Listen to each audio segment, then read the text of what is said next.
Hi, where are you watching from? Drop your city and country in the comments. The air inside the main conveyor gallery of Silo Complex 12 did not merely occupy space. It was a heavy, volatile, and deeply abrasive suspension that coated the throat with every breath. Suspended exactly 44 meters above the massive, reinforced concrete foundations of the 7th Agricultural Basin's primary grain terminal, this subterranean-like sky was thick with the sweet, suffocating scent of pulverized organic dust, scorched wheat starch, and the sharp, clean ozone smell of overworked electrostatic precipitators that had been running without maintenance cycles for 7 months. Every 16 seconds, the massive automated tripper cars slammed into their mechanical hydraulic stops along the overhead structural rail, dumping 80 tons of raw winter wheat per minute into the cavernous, pitch-black depths of Silo Number 7.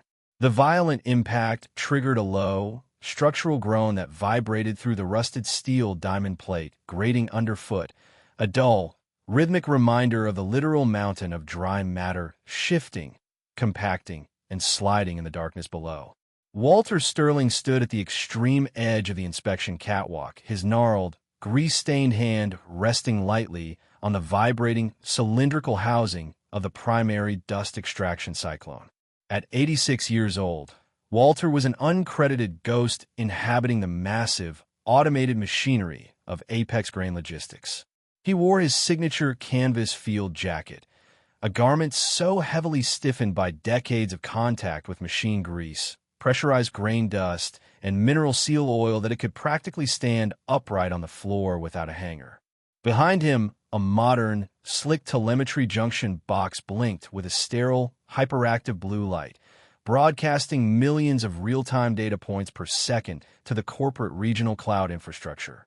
Walter completely ignored the digital status lights.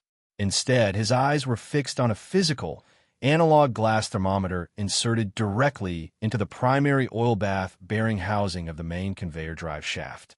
The red indicator liquid inside was steadily creeping past 185 degrees Fahrenheit, vibrating with a high-frequency microtremor that the automated corporate cloud algorithms completely smoothed out and discarded as meaningless background electronic noise.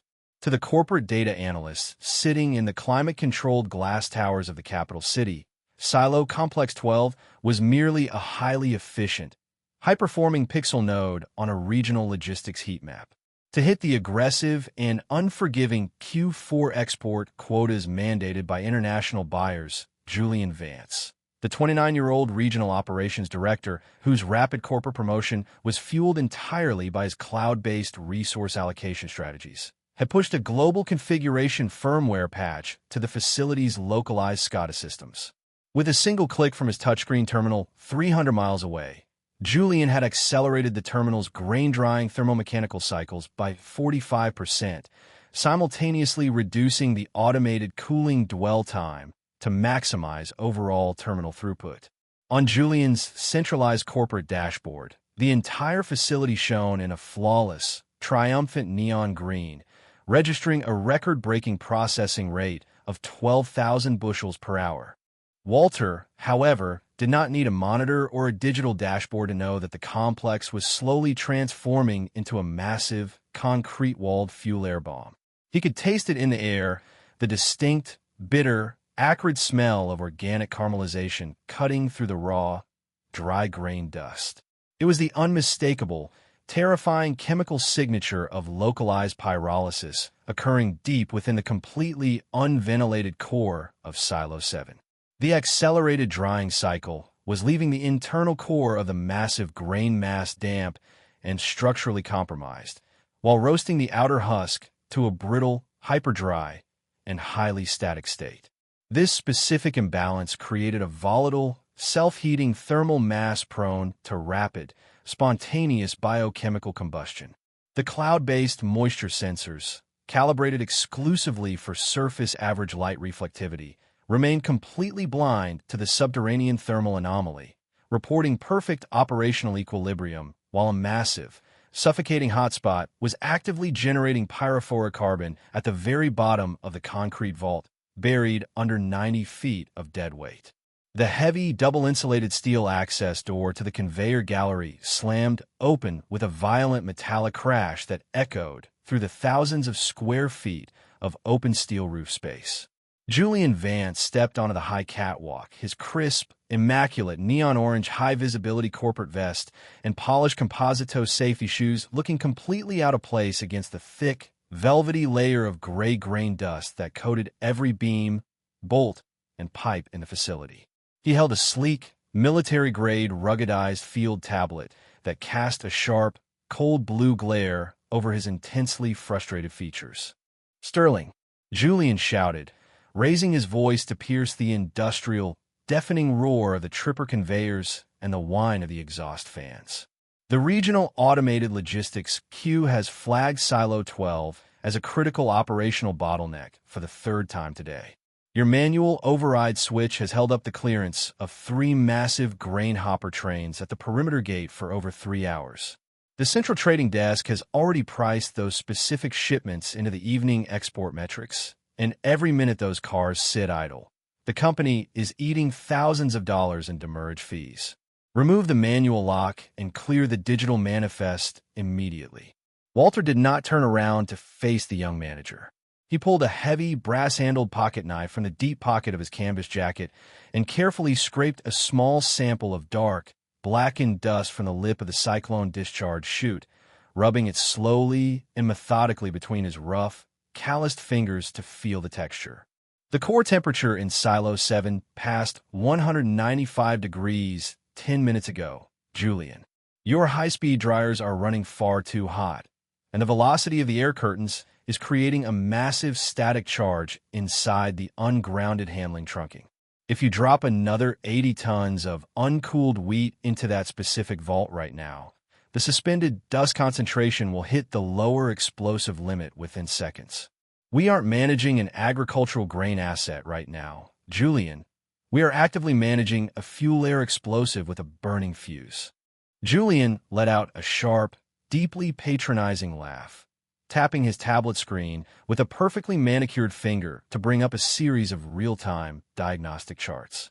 Look at the Grain Cloud OS interface, Walter. We are running a continuous thermodynamic fluid simulation across the entire vertical stack of Silo 12. The automated safety margin is sitting comfortably at a 1.8 index. The software continuously calculates the moisture-to-air friction ratio using microsensor arrays buried in the walls. What you're smelling is just standard operational friction from an overperforming installation that's running at maximum capacity. This corporation didn't invest $40 million in cloud-based automation to have its entire regional logistics chain halted by an old man with a pocket knife and a bad feeling. Julian stepped closer, his safety boots crunching softly on the grain dust as he lowered his voice into a cold, highly calculated, and personal threat. Let's be entirely realistic about your position here, Walter. Your technical advisor contract is currently on a rolling weekly variance that requires my personal signature. If that manifest isn't digitally signed and the conveyor lines cleared within 15 minutes, I am filing an emergency field sabotage and operational disruption report with HR. I will personally cancel your extended corporate retirement healthcare package before the next shift starts. Your company-leased housing in the sector settlement will be repossessed by Friday morning, and you can spend your remaining years sitting in the toxic dust of the railway slums outside the perimeter gate, watching the grain trains roll past from a ditch. Sign the clearance, or get out of my facility permanently. The emergency confrontation took place 48 hours later, but did not unfold within the suffocating, dust-choked galleries of Silo Complex 12. Instead, it was staged in the main executive boardroom of Apex Grain Logistics, a vast, soundproof room of dark polished walnut, brushed titanium accents, and floor-to-ceiling structural glass overlooking the shimmering city harbor.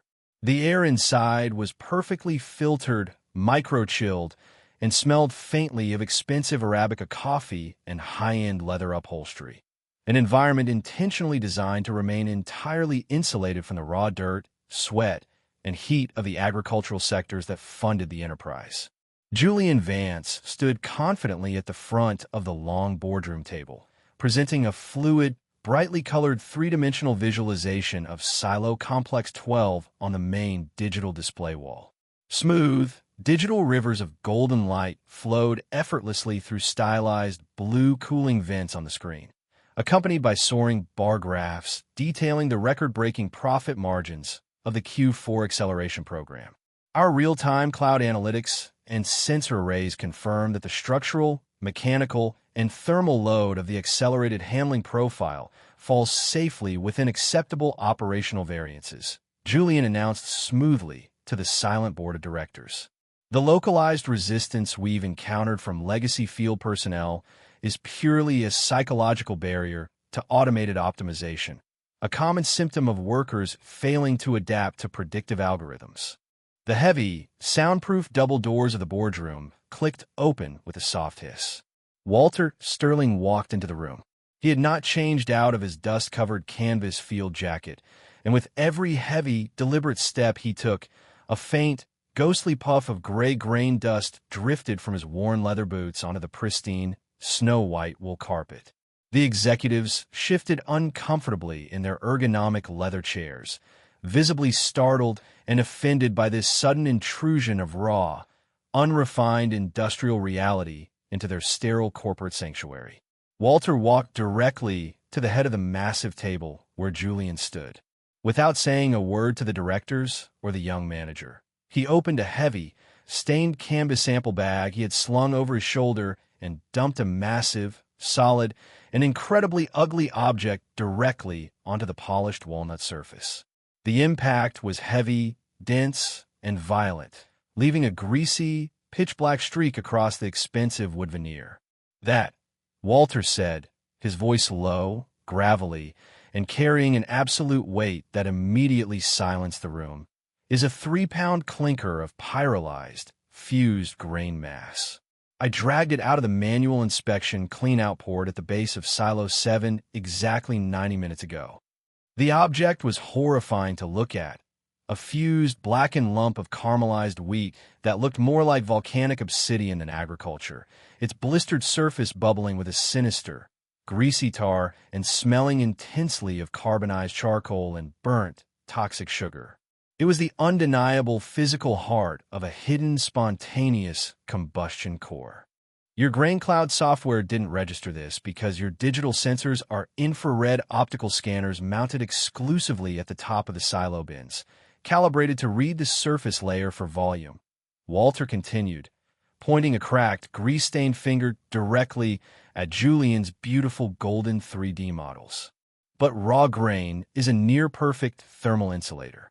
A fire can smolder at 1200 degrees 10 feet below the surface, and your cloud sensors will continue to report a perfect, cool green to your dashboards. Right now, the core of Silo 7 has turned into a massive, oxygen-starved charcoal kiln.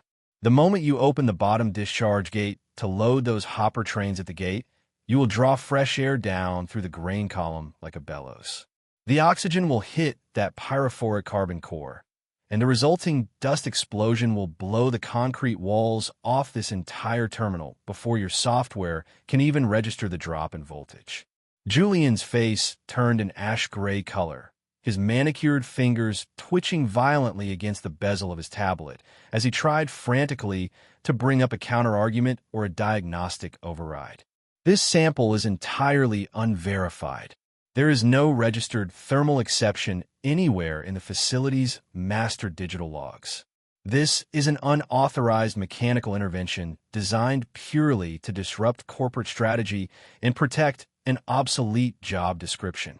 The logs are empty because the primary thermocouple sensor cables inside the concrete trunking melted together 20 minutes ago. "Julian," Walter said calmly, leaning forward over the table until his dust-covered collar was inches from Julian's face. "The software isn't showing an exception because it was programmed to interpret a dead, shorted-out sensor as a static, stable baseline reading. It's displaying a ghost, and you're betting the lives of 20 men on a screensaver." Julian tried frantically to refresh the live telemetry feed from Silo 12, but the screen suddenly lagged, froze, and replaced the colorful charts with a cold, stark white technical system fault. "Data stream stalled. critical sensor array unresponsive. A heavy, suffocating silence descended upon the executive boardroom as the directors stared at the spinning loading icon on the main wall. There is no data stream left, Julian, and the cloud can't vent a concrete silo that's actively generating explosive methane gas, Walter said. He reached into the deep, oil-stained inner pocket of his canvas jacket and pulled out a physical document. It was not a corporate printout. It was a thick, heavy legal brief bound in dark green buckram, its edges worn down to the threads, featuring a massive, crimson wax and ink seal pressed directly onto the lower margin of the cover page. This is the Federal Grain Elevator Safety and Explosive Dust Mitigation Act of 1994, Statutory Emergency Ordinance Number 318, Walter announced, placing the heavy, physical document squarely over the screen of Julian's useless tablet. When your corporate IT team migrated the legal library into the cloud network 5 years ago, they categorized all pre-digital local ordinances as redundant historic data to save on server storage fees and simplify the automated compliance search parameters. They assumed old safety laws didn't apply to a modern, automated facility. Walter looked directly past Julian, straight into the eyes of the chief executive officer. But this ordinance contains an unrepealable federal safety mandate. Section 12, paragraph 14 states explicitly that in the event of an unmonitored subsurface thermal anomaly exceeding 180 degrees in an organic bulk terminal, the senior field inspector holds absolute, unappealable authority to declare a total mechanical isolation. I have already manually tripped the main high-voltage oil breakers at Silo Complex 12 using the physical safety T-bars. The entire terminal is dead stick.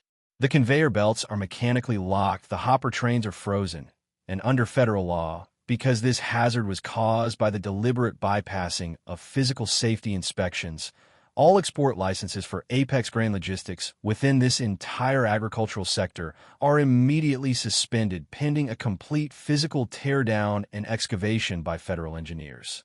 Julian stared at the heavy green book, his mouth opening slightly but producing no sound, as he realized that no software patch, no metric optimization, and no amount of slick corporate terminology could restart an industrial terminal whose high-voltage breakers had been physically smashed open by an iron bar. 6 months later, the pristine, high-end corporate boardroom looked abandoned, its high-backed leather chairs covered in thin plastic sheets. Apex Grain Logistics, completely unable to fulfill its international export contracts due to the indefinite, legally mandated freezing of its 7th sector licenses, had plunged into a swift, devastating, and ungraceful bankruptcy. The comprehensive federal investigation sparked by Walter's ancient document had revealed a widespread, intentional culture of manipulating safety telemetry across all corporate logistics hubs to inflate stock prices, resulting in massive, multi-million-dollar criminal fines that completely destroyed the company's public valuation overnight. The beautiful 3D fluid models and cloud operating systems were locked away on impounded government evidence servers, completely useless digital monuments to an empire that had tried to optimize away the laws of physics. Silo Complex 12 was no longer an aggressive throughput hub. It was a quiet, strictly monitored industrial recovery site wrapped in yellow federal warning tape. The massive tripper cars were silent on their rails, and the concrete bins were being slowly, meticulously purged with liquid nitrogen under the watchful eye of federal engineers to safely cool the remaining core masses without triggering an explosion. Walter Sterling stood on the concrete observation deck overlooking the terminal's main rail staging yard. The air was crisp, cold, and clean, no longer heavy with the terrifying, heavy smell of scorched starch and ozone. He wore his same canvas field jacket, though it now bore a polished, heavy brass badge signifying his official federal appointment as the Chief Technical Director of the Regional Agricultural Hazard Bureau. The position was entirely non-corporate, backed by federal statute, carried absolute operational veto power over any private facility, and came with a lifetime tenure that no executive board could ever threaten. A figure walked slowly up the gravel path toward the observation deck, his posture hesitant, defensive, and deeply humbled. It was Julian Vance. His expensive corporate vest and high-tech apparel were completely gone, replaced by a faded, generic blue industrial denim jumpsuit. His tablet had been replaced by a simple, heavy plastic-cased manual thermal probe. Following the total collapse of Apex Grain, his credentials had been flagged and blacklisted across the logistics sector, leaving him with immense personal liabilities and a career history that no modern firm would risk touching. "Mr. Sterling," Julian said, his voice quiet, strained, and completely stripped of its former artificial arrogance. He kept his eyes lowered, looking at the gray gravel near Walter's heavy leather boots. "The Bureau's regional office. They told me that all manual labor assignments for the silo nitrogen purging teams must be personally cleared and signed off by your desk. I've applied for the entry-level position of third-class thermal probe runner for the low urban galleries. I need the clearance to maintain my family's basic housing permit in the sector settlement." Walter looked at the young man for a long, silent moment, the quiet between them punctuated only by the distant, rhythmic hum of a liquid nitrogen pumped down in the staging yard. "The lower galleries require manual probe readings every Tuesday morning at 4 o'clock sharp, Julian," Walter said evenly, his voice steady as iron. "No automated SYNCS, no cloud remindios, no digital das guardas. If your hand shakes and you miss a single reading, a hidden hotspot could flare up and kill 10 men in the gallery before they can reach the ladder. You report to the tool room on Monday morning at dawn. You'll be issued a manual canvas logbook and a 4-foot brass probe. If you can learn to respect the heat of the iron without needing a screen to tell you it's burning, you might actually turn into a real logistics manager someday." Julian nodded quickly, a look of profound, desperate relief passing over his face. "Thank you, sir. I'll be there. 4 o'clock sharp." Interpretation: the thermodynamics of greed. The fatal flaw of the modern digital technocrat is the arrogant belief that a representation of reality is somehow superior to reality itself. A software interface can be easily programmed, manipulated, and curated to display whatever reality its metrics require to protect a position. It can smooth over a vibrating bearing, it can hide a dangerous thermal gradient, and it can declare a catastrophic fire hazard to be an optimized success to protect a quarterly profit margin. The digital world is compliant, flexible, and completely indifferent to truth. But the physical universe does not negotiate, it does not compromise, and it does not read dashboards. A suspended cloud of organic wheat dust does not know who the regional director is. A spontaneous combustion core deep within a dark concrete silo does not care about export quotas, corporate branding, or supply chain metrics. Friction, static electricity, and the unyielding laws of thermodynamics are completely blind to human ambition, corporate titles, or cloud-based efficiency models. They cannot be ignored, they cannot be reasoned with, and they cannot be deleted during a server system update. When an organization begins to value the dashboard over the physical machine, its destruction is no longer a matter of chance. It is a simple matter of physics. The truth of the physical world will always assert itself against the simulation, and it usually arrives in the form of a charred clinker, a blown-out wall, and an old man with a physical book that your software forgot to index.